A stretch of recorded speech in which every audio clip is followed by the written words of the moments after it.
किसी भी reality show के ग्रैंड फिनाले से ठीक पहले क्या होता है? जब सारे टास्क खत्म हो जाते हैं, सारे झगड़े मतलब पुराने लगने लगते हैं और घर में सिर्फ कंटेस्टेंट्स और बाहर दर्शक रह जाते हैं।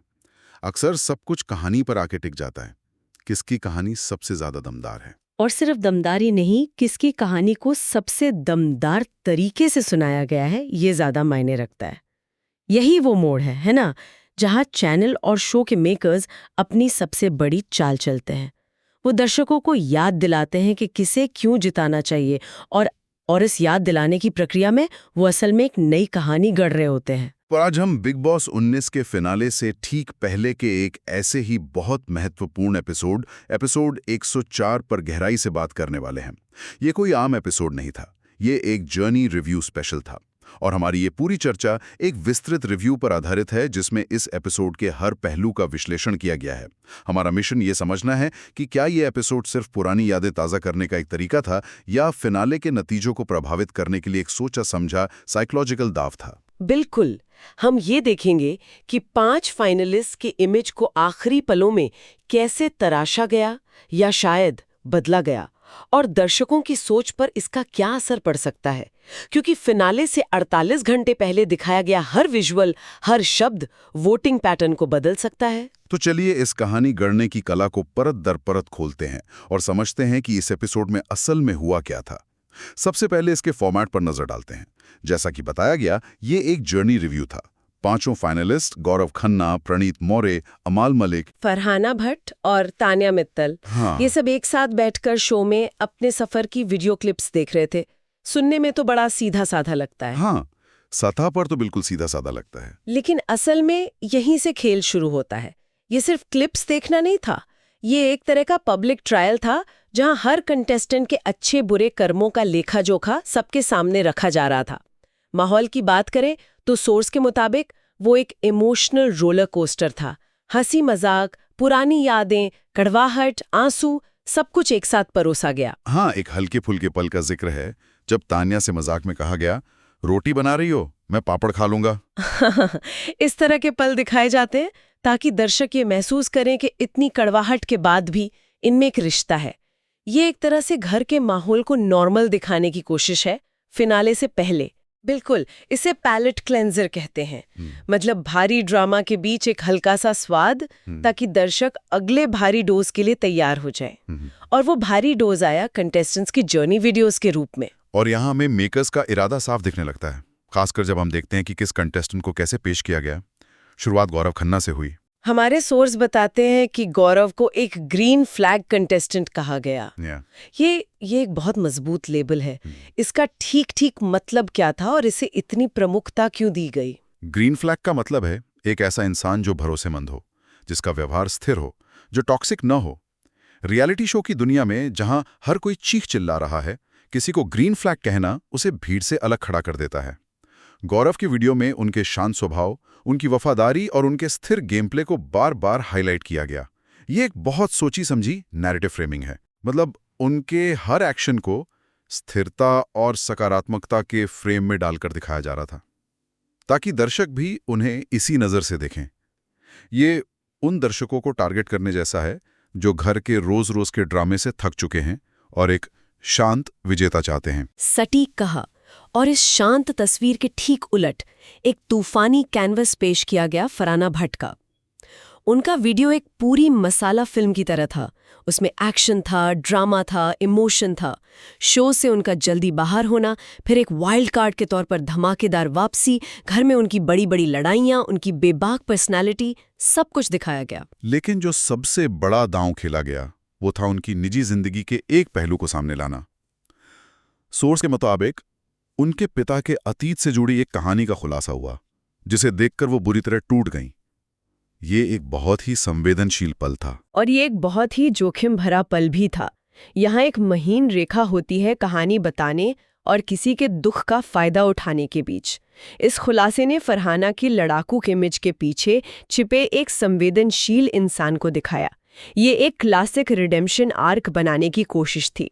फरहाना को पहले बाहर किया गया, फिर वो वापस आईं और अब उनकी निजी कहानी को सामने लाकर उन्हें एक ऐसे किरदार के तौर पर गढ़ा जा रहा है जिसकी जीत सिर्फ उसकी जीत नहीं बल्कि उसके संघर्ष की जीत होगी। दर्शक ऐसी कहानियों से मनोवैज्ञानिक स्तर पर जुड़ते हैं। तो एक तरफ गौरव का मिस्टर डिपेंडेबल वाला नैरेटिव और दूसरी तरफ फरहाना का सर्वाइवर वाला नैरेटिव। ये तो बिल्कुल एक फिल्मी क्लाइमैक्स जैसा लग रहा है। लेकिन इस दो तरफा मुकाबले में बाकी 3 फाइनलिस्ट्स का क्या हुआ? अमाल, प्रणीत और तान्या। उन्हें लगभग साइड लाइन कर दिया गया। सोर्स के मुताबिक उनके जर्नी वीडियो के भी टीजर दिखाए गए, लेकिन वो सिर्फ एक झलक थे। इस एपिसोड का पूरा फोकस गौरव और फरहाना के बीच एक वैचारिक टकराव को स्थापित करने पर था। तो क्या इसका मतलब ये है कि मेकर्स ने बाकी 3 को पहले ही रेस से बाहर मान लिया था? ये अपने आप में दर्शकों के लिए एक बहुत बड़ा संकेत है कि असल मुकाबला सिर्फ 2 लोगों के बीच है। ये एक तरह की सेल्फ फुलफिलिंग प्रोफेसी भी हो सकती है, जहां शो खुद ही दर्शकों को बता रहा है कि उन्हें अपनी वोट कहां केंद्रित करने चाहिए। बिल्कुल, ये सिर्फ संकेत नहीं, ये एक तरह का निर्देश है। अब सवाल ये उठता है कि इस तरह का एपिसोड फिनाले से ठीक पहले इतना कारगर क्यों होता है? इसकी सफलता के पीछे की साइकोलॉजी क्या है? यहाँ सबसे दिलचस्प बात यह है कि ये एपिसोड सिर्फ यादें ताज़ा नहीं करता, ये दर्शकों के वोटिंग के फैसले को प्रभावित करने के लिए कुछ मनोवैज्ञानिक ट्रिगर्स का इस्तेमाल करता है। पहला तो वही है जिसकी हमने बात की, इमोशन और मजाक का संतुलन। हाँ, लेकिन ये सिर्फ संतुलन नहीं है, इसे मीडिया स्टडीज में अफेक्टिव एंगेजमेंट कहते हैं। शो आपको हंसाता है, फिर रुलाता है, फिर गुस्सा दिलाता है। जब आप किसी चीज के साथ इतने सारे इमोशंस महसूस करते हैं तो आप उसमें ज्यादा इन्वेस्टेड महसूस करने लगते हैं। ये एपिसोड दर्शकों को सिर्फ दर्शक नहीं रहने देता, उन्हें एक इमोशनल भागीदार बना लेता है। मतलब वो सिर्फ कहानी देख नहीं रहे हैं, वो कहानी को महसूस कर रहे हैं। और जब आप किसी चीज को महसूस करते हैं तो उसके प्रति आपकी एक राय बन जाती है और आप उस राय पर एक्शन लेना चाहते हैं, यानी वोट करना। एकदम सही। दूसरा सफल पहलू था किरदारों का पूरा सफर दिखाना। अक्सर दर्शक रीसेंसी बायस का शिकार होते हैं, यानी उन्हें सिर्फ हाल की घटनाएं याद रहती हैं। हो सकता है गौरव ने हाल ही में कुछ गलतियां की हों या फरहाना ने कुछ हफ्तों से कोई बड़ा मुद्दा ना उठाया हो। ये एपिसोड उस रीसेंसी बायस को तोड़ता है। ये दर्शकों को याद दिलाता है कि अरे, गौरव तो शुरू से ही ऐसा था, या फरहाना ने पहले हफ्ते में ये संघर्ष किया था। ये कंटेस्टेंट की एक पूरी मुकम्मल तस्वीर पेश करता है, ना कि सिर्फ हाल के हफ्तों का एक स्नैपशॉट। और ये तस्वीर फाइनल वोटिंग पर सीधा असर डाल सकती है, क्योंकि तब दर्शक सिर्फ गेम के आधार पर नहीं बल्कि उस किरदार के पूरे आर्क के आधार पर फैसला लेते हैं। और तीसरा और सबसे महत्वपूर्ण पहलू है फिनाले के लिए टेंशन को चरम पर पहुंचाना। जब आप 2 बिल्कुल अलग विचारधाराओं, स्थिरता बनाम संघर्ष को आमने सामने खड़ा कर देते हैं तो आप दर्शकों को एक पक्ष चुनने पर मजबूर कर देते हैं। आप उन्हें एक सवाल देते हैं, आप किस तरह के विजेता को सपोर्ट करते हैं? और यहीं से सोशल मीडिया पर असली बहस शुरू होती है, जो शो के लिए चर्चा का माहौल बनाती है। तो ये तो साफ है कि मेकर्स ने एक तरफ स्थिरता और दूसरी तरफ इमोशनल ड्रामा का मंच तैयार किया। पर क्या दर्शक इस स्क्रिप्ट को वैसे ही पढ़ रहे थे जैसा लिखा गया था? हमारे सोर्स में कुछ ऐसी कमजोरियों का जिक्र है जो इस पूरी रणनीति पर पानी फेर सकती हैं। बिल्कुल, हर कहानी में कुछ झोल भी होते हैं और इस एपिसोड की सबसे बड़ी कमजोरी या कह सकते हैं सबसे बड़ा रिस्क था टोन का अचानक बदलना। एक पल दर्शक रोटी पापड़ के मजाक पर हंस रहे हैं और अगले ही पल वो फरहाना के पारिवारिक दुख को देख रहे हैं। सोर्स के मुताबिक कुछ दर्शकों को ये बदलाव बहुत अटपटा और असहज लग सकता है। क्या ये सिर्फ एक खराब एडिटिंग का नतीजा था, या ये भी एक सोची समझी रणनीति हो सकती है जिसे हम इमोशनल विप्लैश कह सकते हैं? दर्शकों को जानबूझकर एक इमोशन से दूसरे इमोशन में तेजी से धकेलना ताकि असर ज्यादा गहरा हो। ये एक दिलचस्प थ्योरी है। ये हो सकता है कि मेकर्स ने जानबूझकर ऐसा किया हो ताकि इमोशनल पल और ज्यादा प्रभावी लगें। लेकिन इसका उल्टा असर भी हो सकता है। दर्शक इसे असंवेदनशील मान सकते हैं। उन्हें लग सकता है कि शो टीआरपी के लिए किसी के निजी दुख का मजाक बना रहा है। ये एक दोधारी तलवार है। और दूसरी कमजोरी जो खासकर शो के लॉयल फैंस को खटक सकती है वो थी कि इस एपिसोड में कुछ भी नया नहीं था। ये पूरी तरह से पुरानी फुटेज का एक संकलन था। सही कहा। जो दर्शक हर दिन हर पल शो को फॉलो कर रहे हैं उनके लिए ये एक फिलर एपिसोड जैसा था। कोई नया टास्क नहीं, कोई ताज़ा झगड़ा नहीं, कोई नई रणनीति नहीं। उनके लिए ये थोड़ा उबाऊ हो सकता है।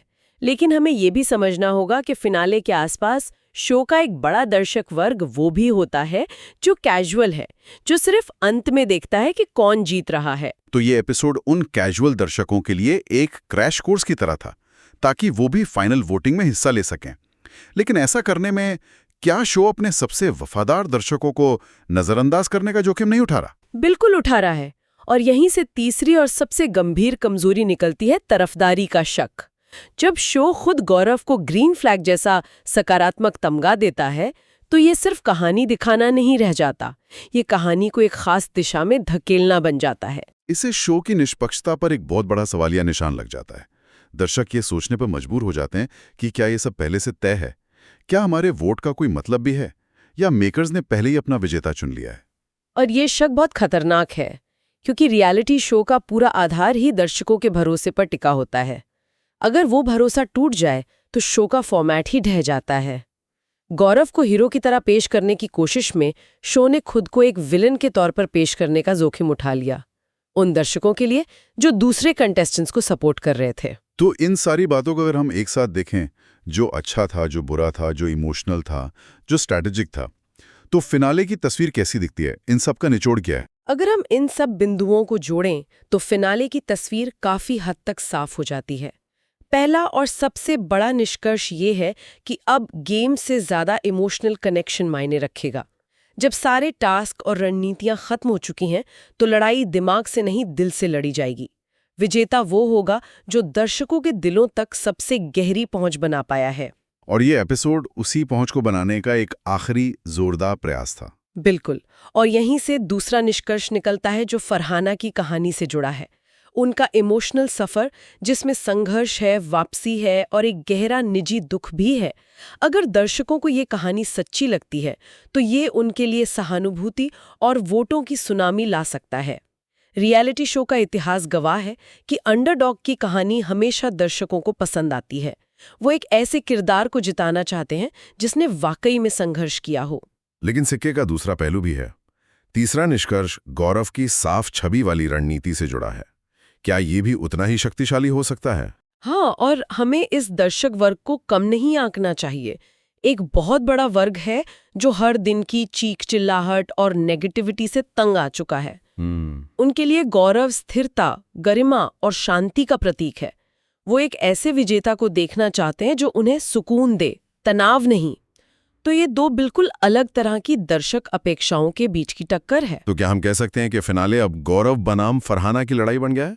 एक तरफ इमोशनल और लड़ाकू सर्वाइवर, और दूसरी तरफ शांत और स्थिर खिलाड़ी। ये एपिसोड कम से कम यही नैरेटिव स्थापित करने की पूरी कोशिश करता है। इसने बाकी तीन को कहानी से लगभग बाहर कर दिया है और दर्शकों के सामने एक सीधी सी चॉइस रखी है। आपको ड्रामा चाहिए या शांति? आपको एक तूफानी सफर पसंद है या एक स्थिर यात्रा? अंतिम विश्लेषण यही है कि फिनाले अब घर के अंदर की लड़ाइयों पर नहीं, बल्कि पूरी तरह से जनता की भावनाओं पर टिका होगा। इस एपिसोड ने उस युद्ध का मैदान तैयार कर दिया है। तो इन सब बातों का मतलब क्या हुआ?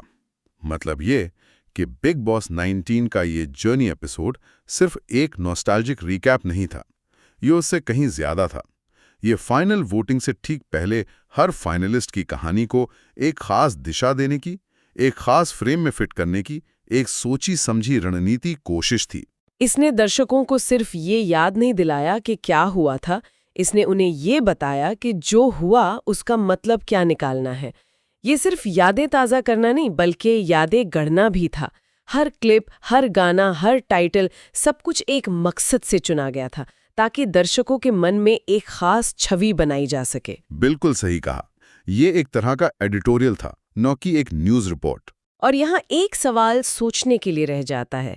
जब किसी रियलिटी शो का विजेता खेल में प्रदर्शन के बजाय सिर्फ इस बात पर निर्भर करने लगता है कि किसकी कहानी को बेहतर ढंग से एडिट और प्रस्तुत किया गया है, तो क्या वो शो एक गेम रह जाता है, या फिर ये सिर्फ एक कहानी सुनाने की प्रतियोगिता बनकर रह जाता है?